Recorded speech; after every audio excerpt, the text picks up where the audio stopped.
Nije joj bilo lako. Aleksandra Subotić je pre izvesnog vremena obavestila svoje pratioce da je upisala autoškolu i da vredno uči kako bi položila testove. Međutim, kada joj je jedan od pratioca pitao šta se događa sa vožnjom, tačnije da li je položila, Subotićka nije imala dobre vesti, čak naprotiv. Ona je otkrila da joj je polaganje bilo jedno veoma neprijatno iskustvo, a evo i zašto. Jesi li položila vozački? Nisam iz prvog položila, ali mi je uplaćeno i sledeće polaganje.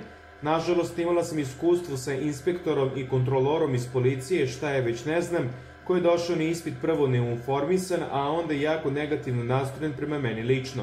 S čovekom koji je ušao sa mnom u raspravu oko toga da li sam stisnula masku ili nisam, jer je on ugrožen, a onda prokomentarisao to da ako sam trudna i nesposobna da vozim, dođem kada se porodim.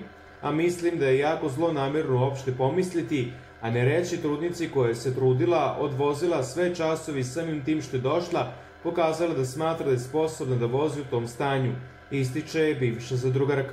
Potresla sam se i posle toga me je odmah oborio, ali ja nikad ne odustajem, napisala je Aleksandra.